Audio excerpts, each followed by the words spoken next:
سمجھیں ہر ایک چیز کو در حقیقت، دے دے الہی وہ نور بصیرت۔ نحمدہ و نصلی علی رسولہ الکریم، اما بعد فاعوذ باللہ السمیع العلیم من الشیطان الرجیم۔ ظہر الفساد فی البر والبحر بما کسبت ایدی الناس۔ عن ابی ہریرہ رضی اللہ تعالی عنہ قال قال رسول اللہ صلی اللہ علیہ وسلم لا عدوى ولا طیرۃ ولا ہامۃ ولا سفر، متفق علیہ۔ اس وقت پوری دنیا جس پریشانی کے عالم میں ہے، اس سلسلہ میں اسی قدر زیادہ مکمل طور پر رہنمائی کی ضرورت ہے کہ امت کو، پوری دنیا کو یہ پیغام دیا جائے کہ جو اس پوری کائنات کا خالق ہے، اس نے ہمیں اس سلسلہ میں کیا رہنمائی کی ہے۔ دین اسلام نے جزیات سے لے کر کے کلیات تک، چھوٹے سے چھوٹی مسئلے سے لے کر بڑے سے بڑے مسئلہ تک مکمل رہنمائی کی ہے، اور کوئی ایسا مسئلہ نہیں ہے جس میں دین اسلام کی رہنمائی موجود نہ ہو۔ نبی اکرم صلی اللہ علیہ وآلہ وسلم کی صحیح حدیث سنن ابن ماجہ اور کتاب السنہ ابن ابی عاصم میں موجود ہے کہ آپ علیہ الصلوۃ والسلام نے فرمایا: ترکتکم علی محجۃ بیضاء لیلھا کنہارھا لا یزیغ عنھا بعدی الا ھالک، کہ میں تمہیں واضح، صاف، شفاف، روشن دین پر چھوڑ کر کے جا رہا ہوں کہ جس کی رات بھی دن کی طرح ہے، دن کے برابر ہے، اور اس سے وہی شخص گمراہ ہوگا، پھسلے گا جو ہلاک ہونے والا ہے، تباہ ہونے والا ہے، برباد ہونے والا ہے۔ آپ ذرا غور کیجئے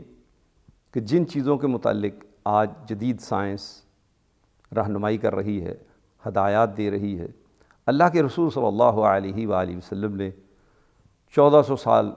پیشتر وہ تمام چیزیں بتا دیں، وہ مکمل رہنمائی کر دی۔ کیوں؟ کہ آپ صلی اللہ علیہ وآلہ وسلم اللہ تبارک و تعالیٰ کے بھیجے ہوئے نبی اور رسول ہیں، اور جو کچھ بھی آپ خبر دیتے ہیں وہ اللہ تبارک و تعالیٰ کی وحی کے ذریعہ سے دیتے ہیں، جیسے کہ قرآن نے خبر دی: وما ينطق عن الهوى ان هو الا وحی یوحی۔ تو آپ علیہ الصلوۃ والسلام نے مکمل چھوٹے سے چھوٹے معاملے سے لے کر کے بڑے سے بڑے معاملے تک رہنمائی کی۔ علی رضی اللہ تعالیٰ عنہ آپ صلی اللہ علیہ وسلم کی مجلس میں آتے ہیں۔ آپ صلی اللہ علیہ وآلہ وسلم بیٹھے ہوئے تر کھجوریں، جس کو ہم اپنی زبان میں ڈوکے کہتے ہیں، وہ تناول فرما رہے ہیں، کھا رہے ہیں۔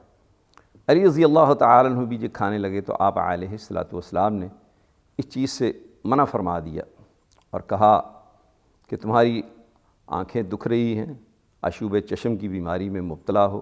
لہذا آپ یہ کھجوریں نہ کھائیں، یہ ڈوکے نہ کھائیں، آپ ثرید کھائیں کہ یہ بیماری بڑھانے کا باعث بن سکتی ہے، اور یہ ثرید ٹھنڈا ہے، یہ آپ کے لیے نقصان دہ نہیں۔ اب اس سے بڑھ کر کے اور کیا معاملہ ہوگا کہ ہر چھوٹی سے چھوٹی بات سے لے کر کے بڑی سے بڑی بات تک رہنمائی کی گئی، اور زندگی کے ہر شعبہ میں اور ہر معاملہ میں مکمل کتاب و سنت میں رہنمائی موجود ہے۔ یہ ہماری سستی اور کوتاہی اور کمزوری ہے کہ ہم براہ راست کتاب و سنت سے رہنمائی حاصل نہیں کرتے۔ مثلاً اس وقت کورونا کے حوالے سے جو ہدایات جاری کی جا رہی ہیں کہ بار بار صابن سے ہاتھ دھوئیں، چہرہ دھوئیں، آپ دیکھیں کہ نبی اکرم صلی اللہ علیہ وآلہ وسلم کی آفاقی عالمگیر تعلیمات، کہ آپ نے فرمایا، صحیح مسلم کی روایت ہے کہ الطہور شطر الایمان، کہ صفائی ایمان کا نصف ہے، اور اسی طرح سے سنن ترمذی کی روایت میں آپ علیہ الصلوۃ والسلام نے فرمایا الوضوء شطر الایمان، کہ وضو نصف ایمان ہے۔ اور پھر اللہ تبارک و تعالیٰ نے دن اور رات میں 5 نمازیں فرض کی، تو ان 5 نمازوں کے لیے وضو کرنے کا حکم دیا گیا۔ تو ایک مومن آدمی وہ 5 نمازیں جب ادا کرتا ہے تو اس کے لیے وہ باقاعدہ وضو کرتا ہے، 5 وقت وہ اپنے آزاد ہوتا ہے، چہرہ دھوتا ہے، ہاتھ دھوتا ہے، پاؤں دھوتا ہے اور سر پہ مسح کرتا ہے۔ یہ چیز پاکیزگی کا باعث ہونے کے ساتھ ساتھ بیماریوں سے، دیگر معاملات سے محفوظ رکھنے کا ایک بہترین ذریعہ ہے کہ آج سائنس ترقی کر کے اس چیز کو سمجھ بیٹھی کہ جی یہ احتیاطی تدابیر کے زمرے میں شامل ہے، اور جو وہ سمجھتے ہیں کہ متعدی امراض ہیں ان سے بچاؤ کا یہ ذریعہ ہے۔ تو اللہ تبارک و تعالیٰ کی عبادت کی جائے، اس کے فرامین، اس کے احکامات، اس کی تعلیمات کے مطابق زندگی گزاری جائے تو اس میں یہ ساری چیزیں پہلے سے ہی موجود ہیں۔ دوسری بات کہ آپ صلی اللہ علیہ وآلہ وسلم نے اس سلسلہ میں بھی ہماری رہنمائی کی ہے کہ جو لوگوں کے اندر بات پھیل چکی ہے کہ بیماریاں متعدی ہوتی ہیں، کیا شریعت نے کوئی رہنمائی کی ہے؟ اللہ کے رسول صلی اللہ علیہ وآلہ وسلم نے فرمایا کہ لا عدویٰ، کوئی بیماری متعدی نہیں ہے، ولا طیرۃ، اور کوئی کسی قسم کی بدشگونی نہیں ہے، کوئی کسی چیز میں نحوست نہیں ہے، ولا حامۃ، اور الو کا بولنا کوئی حقیقت نہیں رکھتا اور اس میں کسی قسم کی کوئی نحوست نہیں۔ ایسے ہی آپ نے فرمایا ولا سفر، اور سفر کے مہینے کی بھی کوئی نحوست نہیں ہے۔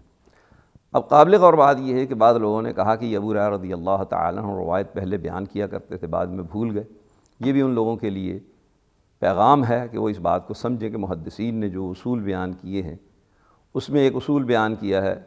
کہ من حدث و ناسیہ ومن سامع و حافظ، کہ جس نے بیان کیا اور وہ بھول گیا، اور جس نے سنا اور یاد رکھا، تو بات اسی کی معتبر ہوگی جس نے سنا اور یاد رکھا، اور جس نے بیان کیا اور بھول گیا اس کی بات معتبر نہیں سمجھی جائے گی۔ یا اس کے برعکس سمجھ لیں کہ من حدث و حافظ، جس نے بیان کیا اور اس نے یاد رکھا، ومن سامع و نسیہ، اور جس نے سنا اور وہ بھول گیا، تو دونوں کی بات اگر سامنے رکھی جائے گی تو اس کی بات ہی مانی جائے گی جس نے بات کو یاد رکھا، جو بھول گیا اس کی بات جو ہے وہ قابل التفات نہیں ہوگی۔ تو ابو ہریرہ رضی اللہ تعالیٰ عنہ اگر اس معاملے میں بھول گئے تو وہ اس اصول کے تحت اور دیگر جتنی احادیث مروی ہیں دیگر صحابہ سے، ابن مسعود رضی اللہ تعالیٰ عنہ سے اور دیگر صحابہ کرام رضوان اللہ علیہم اجمعین سے، تو اس میں بھی یہ رہنمائی ملتی ہے کہ کوئی بیماری متعدی نہیں ہے۔ اب سوال یہ پیدا ہوتا ہے کہ اگر بیماری متعدی نہیں ہے تو پھر تعاون زدہ علاقہ میں جانے اور وہاں سے باہر نکلنے کی ممانعت کیوں ہے؟ جیسا کہ عمر رضی اللہ تعالیٰ عنہ کی روایت صحیح بخاری میں کہ وہ شام کا سفر کر رہے تھے اور ان کو سرگ کے مقام پر اطلاع ملی کہ وہاں طاعون کی بیماری پھیلی ہوئی ہے۔ مہاجرین سے مشورہ کیا، انہوں نے کہا کہ ہمیں سفر جاری رکھنا چاہیے۔ انصار سے مشورہ کیا، انہوں نے بھی کہا سفر جاری رکھنا چاہیے۔ آخرکار اس مجلس میں چونکہ عبد الرحمن بن عوف رضی اللہ تعالیٰ عنہ موجود نہیں تھے تو سب نے فیصلہ کیا کہ سفر جاری رکھنا چاہیے۔ جب عبد الرحمن بن عوف رضی اللہ تعالیٰ عنہ تشریف لائے، ان کو اس بات کا علم ہوا تو انہوں نے نبی اکرم صلی اللہ علیہ وآلہ وسلم کی حدیث سنائی کہ آپ صلی اللہ علیہ وسلم نے فرمایا جس علاقہ میں یہ بیماری پھیلی ہوئی ہو وہاں داخل نہ ہوا جائے اور وہاں کے لوگ باہر نہ آئیں۔ یہ حدیث سن کر کے انہوں نے واپسی کا پروگرام بنا لیا۔ جب واپس ہوئے تو ابو عبیدہ بن جراح رضی اللہ تعالیٰ عنہ نے کہا کہ آپ اللہ تبارک و تعالیٰ کی تقدیر سے راہ فرار اختیار کر رہے ہیں۔ تو انہوں نے کہا کہ ہم اللہ کی تقدیر سے اللہ کی تقدیر کی طرف ہی جا رہے ہیں، یعنی اللہ تبارک و تعالیٰ نے جو تعلیم دی ہے وہی اللہ کی تقدیر ہے اور اسی پر عمل کرنا اسی کا ہر مسلمان پابند ہے۔ اس کی وضاحت ہم عیسیٰ علیہ السلام کی اس بات سے بھی کرنا چاہیں گے کہ انہوں نے کہا کہ اللہ تبارک و تعالیٰ اپنے بندوں کو آزما سکتا ہے، بندے اللہ کو نہیں آزما سکتے۔ جب شیطان نے کہا کہ اگر موت کا وقت مقرر ہے تو آپ پہاڑ پہ سے کود جائیں، تو انہوں نے جب یہ خوبصورت جواب دیا تو وہ خاموش ہو گیا، اس کا کوئی اس کو جواب نہ بنایا۔ اور موجودہ دور میں بھی یہ بہترین رہنمائی ہے ان باتوں میں کہ جو لوگ اس قسم کی پریشانیوں میں مبتلا ہیں اور مختلف قسم کے اشکال اور اعتراضات کی وجہ سے وہ متذبذب ہیں، پریشان ہیں۔ پھر ذرا دیکھیے کہ آپ غور کریں کہ آپ صلی اللہ علیہ وآلہ وسلم نے جب فرمایا کہ لا عدویٰ، کہ کوئی بیماری متعدی نہیں ہے، اور فرمایا کہ ولا طیرۃ، اور کسی چیز میں کوئی نحوست نہیں ہے، کوئی بدشگونی نہیں ہے، ولا حامۃ، اور الو کا بولنا کوئی حقیقت نہیں رکھتا۔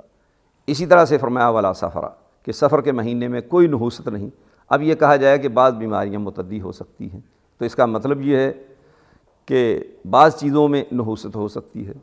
اور بدشگونی بھی ہو سکتی ہے،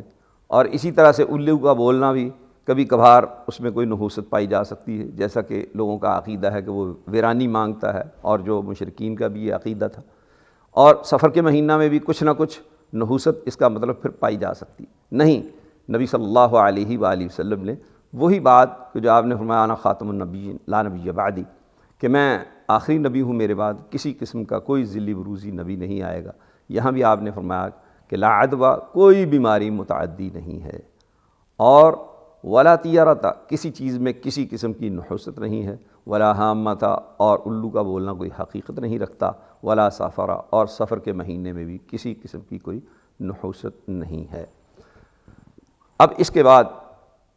کہ آپ صلی اللہ علیہ وآلہ وسلم نے جب یہ بات بیان کی تو ایک اعرابی نے، دیہاتی آدمی نے اٹھ کر کے سوال کیا کہ اللہ کے رسول صلی اللہ علیہ وسلم، پھر جو اونٹوں میں بیماری پھیل جاتی ہے، ایک اونٹ سے دوسرے اونٹ کو خارش لگتی ہے، اور ہم اس اونٹ کو علیحدہ باندھ دیتے ہیں تاکہ بیماری آگے نہ پھیل جائے، تو آپ صلی اللہ علیہ وآلہ وسلم نے اس موقع پر بہت بہترین اور عمدہ رہنمائی کرتے ہوئے فرمایا کہ یہ بتاؤ کہ پہلے اونٹ کو بیماری کہاں سے آئی؟ فمن عاد الاول، تو اس کا جواب یہی تھا کہ اللہ تبارک و تعالیٰ کی طرف سے، اور یہی بنیادی عقیدہ سمجھایا گیا ہے کہ خیر اور شر دونوں کا ہی خالق اللہ تبارک و تعالیٰ ہے، اور یہ زرتشت ایرانیوں کا اسلام سے پہلے عقیدہ ہوا کرتا تھا کہ خیر کا خالق یزداں ہے اور شر کا خالق اہرمن ہے۔ تو اللہ کے رسول صلی اللہ علیہ وآلہ وسلم کی تعلیمات سے یہ بات روز روشن کی طرح واضح ہوئی کہ خیر اور شر دونوں چیزوں کا خالق اللہ تبارک و تعالی ہی ہے، تو لہذا پہلے سے بیماری اللہ کی طرف سے آئی تو اللہ کی طرف سے ہی بیماری آگے پھیل سکتی ہے، بیماری بذات خود متعدی نہیں ہوتی۔ اور بعض اہل علم کو دیکھا گیا کہ وہ بذات خود بڑے مضطرب ہیں، متذبذب ہیں، اور وہ اس کی وضاحت کرتے ہوئے بذات خود بھی وہ پریشانی کے عالم میں ایسی باتیں کہہ رہے ہیں جو باتیں سمجھ سے بالا ہیں، اور خود بھی پتہ نہیں چلتا کہ وہ کیا کہنا چاہ رہے ہیں۔ یہ بات کلیئر کٹ ہے کہ آپ صلی اللہ علیہ وآلہ وسلم کی سنن ترمذی اور مسند احمد کی اس روایت سے مزید وضاحت ہوتی ہے کہ عبداللہ بن مسعود رضی اللہ تعالیٰ عنہ فرماتے ہیں کہ نبی اکرم صلی اللہ علیہ وآلہ وسلم ہمارے درمیان کھڑے ہوئے، اور آپ صلی اللہ علیہ وآلہ وسلم نے کھڑے ہو کر کے ہمیں خطبہ دیا، اور پھر آپ صلی اللہ علیہ وآلہ وسلم نے فرمایا لا یعدی شیء شیئا، کہ کسی کو کوئی بیماری کسی سے منتقل نہیں ہوتی، کوئی بیماری کسی کو کسی سے نہیں لگتی۔ اس موقع پر بھی ایک دیہاتی اور اعرابی آدمی نے کھڑے ہو کر کے کہا اللہ کے رسول صلی اللہ علیہ وسلم، تو پھر آپ بتائیں کہ جو اونٹ بیمار ہوتا ہے تو وہ بیماری جو ہے اس کو دوسرے اونٹوں میں منتقل ہو جاتی ہے، تو آپ صلی اللہ علیہ وسلم نے اس موقع پر فرمایا فمن اجرب الاول، تو سب سے پہلے اونٹ کو بیماری کہاں سے آئی؟ تو عقیدہ سمجھایا، حقیقت سمجھائی کہ خیر اور شر سب کا خالق اللہ تبارک و تعالی ہے، اور پھر اس موقع پر نبی اکرم صلی اللہ علیہ وآلہ وسلم نے فرمایا کہ لا عدویٰ، کوئی بیماری متعدی نہیں ہے، اور مسند احمد کی روایت میں فرمایا ولا حامۃ ولا سفر، اور سنن ترمذی کی روایت میں ہے کہ لا عدویٰ ولا سفر، کہ کوئی بیماری متعدی نہیں ہے اور سفر کے مہینے میں کسی قسم کی کوئی نحوست نہیں ہے۔ پھر اس کے بعد نبی صلی اللہ علیہ وآلہ وسلم نے مزید وضاحت کرتے ہوئے فرمایا کہ خلق اللہ کل نفس، کہ اللہ تبارک و تعالیٰ نے ہر نفس کو پیدا کیا، وکتب حیاتہا ورزقہا ومصائبہا، اور اللہ تبارک و تعالیٰ نے ہر نفس کی زندگی اور اس کا رزق اور اس کے مصائب کو لکھ دیا ہے، اور جو چیزیں اللہ تبارک و تعالیٰ نے مقدر میں لکھ دی ہیں وہ ہو کر کے رہیں گی۔ اس پریشانی کو، اس مصیبت کو، اس معاملے کو کوئی شخص ٹال نہیں سکتا، کوئی شخص دور نہیں کر سکتا۔ تو یہاں پر یہ بھی ہمیں رہنمائی ملتی ہے کہ اللہ تبارک و تعالیٰ پر مکمل ایمان اور یقین رکھتے ہوئے نبی صلی اللہ علیہ وآلہ وسلم نے جو احتیاطی تدابیر بتا دی ہیں ان کو اختیار کیا جائے، تاکہ کمزور عقیدہ، کمزور ایمان والے لوگ جو ہیں ان کے ایمان میں، عقیدہ میں کوئی فرق نہ آ جائے، اور جو اللہ تبارک و تعالیٰ پر توکل مقصود و مطلوب ہے اس میں کوئی فرق نہ آئے۔ اور یہ عقیدہ کی حفاظت جان کی حفاظت سے زیادہ عزیز ہے، اور یہ ایسی لاکھوں نہیں کروڑوں جانیں اس عقیدہ توحید پر قربان کی جا سکتی ہیں، اور عقیدہ توحید کو کسی بھی شکل میں قربان نہیں کیا جا سکتا۔ یہ بات سمجھنے کے لائق ہے۔ انبیاء کرام علیہم الصلاۃ والسلام دنیا میں مبعوث کیے گئے اور کتنے انبیاء کرام علیہم الصلوۃ والسلام کو ناحق اور ناجائز قتل کر دیا گیا۔ وہ کس چیز کے لیے قتل ہوئے، کس کے لیے جنگیں لڑیں، کس کے لیے محنت اور کوشش کی؟ ایک ہی عقیدہ کی حفاظت کرنے کے لیے۔ اور یہاں پر یہ بات ذہن نشین رکھنی چاہیے کہ جس چیز سے سب سے زیادہ محتاط رہنے کی ضرورت تھی، ڈرنے کی ضرورت تھی، وہ ان وائرس سے کہ جو وائرس ایسے جان لیوا ہی نہیں ہیں کہ وہ انسان کی زندگی کو ہی تباہ کرتے ہیں، زندگی ہی ختم کرتے ہیں، بلکہ وہ دنیا و آخرت دونوں چیزیں تباہ اور برباد کر دیتے ہیں۔ آپ ذرا غور کیجئے، قرآن مجید میں اللہ تبارک و تعالیٰ نے کیا فرمایا کہ ان الشرک لظلم عظیم، سب سے دنیا کا خطرناک ترین وائرس جو انسان کی دنیا اور آخرت ہر چیز کو برباد کرنے والا ہے، مرنے کے بعد قبر میں بھی ساتھ رہے گا، حشر میں بھی ساتھ رہے گا، آخر کار وہ وائرس انسان کو جہنم میں پہنچا کر کے چھوڑے گا اور کبھی اس جہنم سے اس کو نجات نہیں پانے دے گا۔ وہ وائرس شرک کا وائرس ہے کہ شرک ظلم عظیم ہے۔ اس وائرس سے پوری دنیا کو، مخلوق کو بچانے کے لیے اللہ تبارک و تعالیٰ نے 1,24,000 انبیاء کرام علیہم الصلوۃ والسلام کو مبعوث کیا، اور یہ شرک، یہ کفر، یہ بدعات، سود، رشوت اور دیگر وائرس، ان سے اس وائرس سے بھی زیادہ بچنے کی حاجت اور ضرورت ہے۔ کیوں؟ اس لیے میرے بھائی اور دوستو کہ اگر یہ وائرس ساتھ چلے گئے تو یہ کرونا وائرس سے زیادہ خوفناک اور خطرناک ہیں، انسان کی دنیا و آخرت برباد کر دیں گے، جبکہ یہ وائرس تو انسان کی جان ہی لے گا۔ اگر جان چلے جائے گی تو میرے بھائی اور دوستو آپ بتائیں کہ جو وائرس میں مبتلا نہیں ہوں گے وہ فوت نہیں ہوں گے، ان کو موت نہیں آئے گی، ان کو اللہ تبارک و تعالیٰ کے پاس نہیں پہنچنا، موت تو آئے گی، ہر حال میں آ کر کے رہے گی۔ اور یہ دنیا کی ایسی اٹل حقیقت ہے کہ کسی بھی شخص کو نہ اس کا انکار ہے نہ مفر ہے، لہٰذا کیا کرنا چاہیے؟ اس موت کے لیے تیاری کرنی چاہیے، جیسا کہ اللہ تبارک و تعالیٰ نے فرمایا الذی خلق الموت والحیات لیبلوکم ایکم احسن عملا، کہ اللہ تبارک و تعالیٰ وہ ذات ہے کہ اس نے زندگی اور موت کو پیدا کیا تاکہ وہ تمہاری آزمائش کرے کہ کون شخص تم میں سے بہترین اور اچھے اور عمدہ عمل کر کے اللہ تبارک و تعالیٰ کے پاس لاتا ہے اور پہنچتا ہے۔ یہ ضرورت تھی، یہ مطلوب تھا، اور اس چیز کو امت مسلمہ بطور خاص بھول گئی، اور دوسرے لوگ تو پہلے سے ہی بھولے ہوئے ہیں۔ اور جن لوگوں کی زندگی کا مقصد صرف اور صرف دنیا ہی ہے، ان کو تو اس سے بہت زیادہ خوف ہوگا، اور جو لوگ سمجھتے ہیں کہ آخر کار یہ زندگی ختم ہوگی اور اس زندگی کے بعد جو ابدی اور ہمیشہ ہمیش کی زندگی ہے وہ شروع ہوگی، تو میرے بھائی اور دوستو اس کے لیے تیاری کی ضرورت ہے، اور اس سے کہ جو اس کے سائیڈ ایفیکٹس ہیں اور اس کی وجہ سے جو کچھ نقصان ہو رہا ہے اس سے بچنے کے لیے محنت اور کوشش کرنے کی ضرورت ہے۔ اور یہ بات پیش نظر رکھنی چاہیے کہ یہ وائرس جو آیا ہے یہ اصل میں ہماری بدعمالیوں کا نتیجہ ہے۔ ظہر الفساد فی البر والبحر بما کسبت ایدی الناس، یہ اللہ تبارک و تعالیٰ نے قرآن مجید میں بات بیان فرمائی، جو آیت ہم نے شروع میں تلاوت کی، اور اس میں بتا دیا کہ خشکی اور تری میں جو کچھ بھی فساد بپا ہے یہ لوگوں کی اپنی شامت اعمال ہے، ان کے اپنے ہاتھوں کا کیا دھرا ہے۔ تو سوچیے اور غور کیجئے کہ اس وقت پوری دنیا میں کس قدر انسان اللہ تبارک و تعالیٰ کی نافرمانی کر رہے ہیں، بغاوت پر اترے ہوئے ہیں، اور وائلیشن ہو رہی ہے، اور وہ اس چیز سے غافل ہیں کہ اللہ تبارک و تعالیٰ کسی وقت بھی ہمیں اپنی گرفت میں لے سکتا ہے۔ اور یہ جو وائرس آیا ہے اور جو تکلیف، پریشانی اور وبا، بیماری لوگوں میں پھیل رہی ہے، یہ بھی اللہ تبارک و تعالیٰ کی خاص رحمت سمجھیے کہ اللہ تبارک و تعالیٰ لوگوں کو جھنجھوڑ کر کے اپنی طرف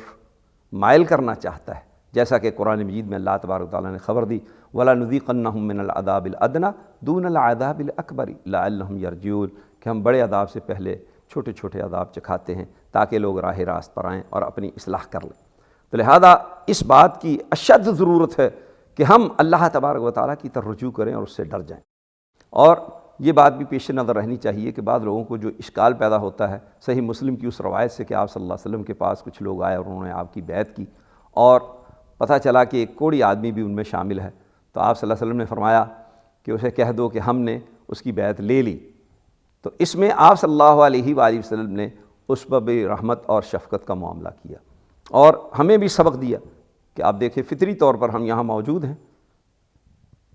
اگر ہمارے درمیان اس وقت کوئی کوڑی آ جائے اور وہ آ کر کے ہمیں یہ بات کہے کہ جی مجھے کچھ دو، مجھے پاس بٹھاؤ، یا اس قسم کی کوئی بات کرے، جیسا کہ ہم کالج جاتے ہوئے دیکھا کرتے تھے کہ وہ کوڑی آتا، ہاتھ اس کا کوڑ والا ہوتا، تو وہ ہمیں آگے کوڑ والا ہاتھ کر کے کہتا کہ کچھ دو، تو ہم چہرہ دوسری طرف کو کرتے، بچنے کی کوشش کرتے، وہ ادھر سے ہاتھ کرتا تو ہمیں شدید اس سے نفرت ہوتی۔ تو یہ ایک فطری معاملہ ہے کہ انسان کو اس سے کراہت ہوتی ہے، نفرت ہوتی ہے۔ ایک تو آپ صلی اللہ علیہ وسلم نے اس طبعی کراہت کی وجہ سے کہ لوگوں میں آئے گا تو لوگوں کو اس سے نفرت ہوگی، کراہت ہوگی، اور اس کی دل آزاری ہوگی، اس کو پریشانی ہوگی، اس پر بھی رحمت اور شفقت کی اور لوگوں کو بھی اس کی تکلیف سے بچانے کی کوشش کی۔ مقصد یہ تھا۔ اس کی وضاحت اس واقعہ سے بھی ہوتی ہے جو موطا امام مالک میں موجود ہے کہ عمر رضی اللہ تعالیٰ عنہ نے ایک عورت کو دیکھا برص کی بیماری میں مبتلا ہے اور وہ بیت اللہ کا طواف کر رہی ہے، تو انہوں نے دیکھ کر کے کہا کہ اگر تو گھر میں بیٹھ رہے اور تو لوگوں کو اذیت نہ دے، تکلیف نہ دے، تو یہ زیادہ بہتر ہے۔ وہ گھر میں بیٹھ گئی۔ جب عمر رضی اللہ تعالیٰ عنہ شہادت پا گئے تو اس کے بعد کسی شخص نے اس سے کہا کہ امیر المومنین خلیفۃ المسلمین تو فوت ہو چکے ہیں، اب تو جا کر کے بیت اللہ کا طواف کر سکتی۔ اس نے بہت خوبصورت جواب دیا کہ اگر میں نے ان کی زندگی میں ان کی مخالفت نہیں کی ہے اور ان کی بات صحیح تھی، درست تھی کہ میری وجہ سے لوگوں کو تکلیف پہنچے گی، تو لہذا میں ان کی زندگی کے بعد بھی اس کی مخالفت نہیں کرنا چاہتی۔ تو یہ صرف لوگوں کے ایمان، یقین اور لوگوں کو بلا وجہ جو طبعی اور فطری تکالیف پہنچتی ہیں، اذیت ہوتی ہے، تو اس سے بچانے کے لیے فریقین کو یہ ہدایات دی ہیں اور ان کو یہ بات کہی گئی۔ اور پھر عقیدہ جو سب سے اہم ترین چیز ہے اس کو محفوظ رکھنے کے لیے جیسا کہ آپ صلی اللہ علیہ وسلم نے فرمایا وَفِرَّ مِنَ الْمَظْلُومِ كَمَا تَفِرُّ مِنَ الْأَسَدِ، کہ تو کوڑی سے ایسے بھاگ جیسے تو شیر سے بھاگتا ہے، یعنی تو احتیاطی طور پر کہ تیرا کہیں عقیدہ خراب نہ ہو جائے اور تیرا ایمان ضائع نہ ہو جائے اور اللہ تبارک و تعالیٰ کے بارے میں تیرے ایمان میں کمزوری پیدا نہ ہو جائے۔ وگرنہ اللہ تبارک و تعالیٰ نے جن جن چیزوں میں جو تاثیر پیدا کی ہے جب چاہے اس میں وہ سلب کر سکتا ہے۔ اس کی مثالیں قرآن مجید میں موجود ہیں کہ اللہ تبارک و تعالیٰ کے خلیل ابراہیم علیہ السلام کو آگ میں پھینکا گیا تو اللہ تبارک و تعالیٰ نے اس کی جلانے کی جو قوت تھی، تاثیر تھی، اس کو سلب کر لیا اور کہا یا نار کونی بردم و سلاما علی ابراہیم۔ یہ اللہ تبارک و تعالیٰ کی مشیت کا مسئلہ ہے۔ اور بیٹے کو ذبح کرنا چاہتے ہیں، اللہ دبا ذبح کروا دیتا ہے، یہ اس کی مشیت اور مرضی ہے۔ یہ ایمان کی باتیں ہیں، عقیدہ کی باتیں ہیں، اور یہ حقیقی توکل ہے جس کی حاجت اور ضرورت ہمیشہ رہی ہے اور قیامت تک رہے گی، اور اس عقیدہ کی حفاظت کے لیے یہ ساری باتیں بتائی جا رہی ہیں۔ تو لہذا اگر کوئی کمزور عقیدے والے لوگ ہیں تو وہ ہاتھ نہ ملائیں، لیکن اگر کوئی شخص سمجھتا ہے کہ میرا ایمان مضبوط ہے اور کوئی ایسی بات نہیں ہے، وہ ہاتھ ملا سکتا ہے، ملا لیتا ہے، تو اس میں بھی کوئی حرج نہیں ہے۔ لیکن یہ شدت اختیار کرنا اور حد سے تجاوز کرنا اور لوگوں کو اس پر جو ہے فورس کرنا ہاتھ ملانے یا نہ ملانے پر، میں یہ سمجھتا ہوں کہ یہ خام خواہ کا تکلف ہے۔ ان چیزوں سے ہم سب کو بچنے کی کوشش کرنی چاہیے اور اللہ تبارک و تعالیٰ کی طرف رجوع کرنا چاہیے، اس پہ توکل کرنا چاہیے، اپنے ایمان کو بچانے کے لیے تمام تر محنت اور کوشش کرنی چاہیے کہ سب سے عزیز ترین متاع اور چیز وہ ایمان ہے۔ اگر ایمان بچ گیا تو سب کچھ بچ گیا، کیونکہ اللہ تبارک و تعالیٰ کا یہ مطالبہ ہے کہ وَلَا تَمُوتُنَّ إِلَّا وَأَنْتُمْ مُسْلِمُونَ، مرو تو صرف اس حالت میں کہ تم مسلم ہو۔ اور مسلم کا معنی کیا ہوتا ہے؟ مسلم کا معنی یہ ہے کہ جب اونٹ کے ناک میں نکیل ڈال دی جاتی ہے تو کہا جاتا ہے کہ اونٹ مسلم ہو گیا، کہ وہ اپنی نکیل کے تابع ہو گیا، رسی باندھ دی، چھوٹے سے بچے کو وہ اونٹ کی رسی پکڑا دی، وہ بٹھاتا ہے، بیٹھ جاتا ہے، کھڑا کرتے ہیں کھڑا ہو جاتا ہے، چلاتے ہیں چل پڑتا ہے، روکتے ہیں رک جاتا ہے، موڑتے ہیں تو مڑ جاتا ہے، کہتے ہیں یہ مسلم ہو گیا۔ تو ایسے مسلم بننے کی ہمیں بھی ضرورت ہے کہ مرو تو صرف اس حال میں کہ اسی طریقے سے اللہ تبارک و تعالیٰ کے مطیع و فرما بردار ہو جاؤ جیسا کہ اونٹ اپنی نکیل کا مطیع و فرما بردار ہو گیا ہے۔ تو اللہ تبارک و تعالیٰ مجھے اور آپ کو اس بات کی توفیق عطا فرمائے کہ ہم مسلمان ہو کر کے اس دنیا سے جائیں اور ہمیں موت آئے تو ایمان اور اسلام کی حالت میں موت آئے، جیسا کہ رسول اللہ صلی اللہ علیہ وسلم دعا کیا کرتے تھے۔ تو اللہ تبارک و تعالیٰ ہم سب کو اپنے عقیدہ کی، ایمان کی حفاظت کرنے کی توفیق عطا فرمائے اور ہمیں اپنی طرف رجوع کرنے کی توفیق عطا فرمائے اور ہمیں اپنے گناہوں کی معافی مانگنے کی، اللہ کے اپنے سامنے گرہ وزاری کرنے کی توفیق عطا فرمائے۔ وآخر دعوانا ان الحمدللہ رب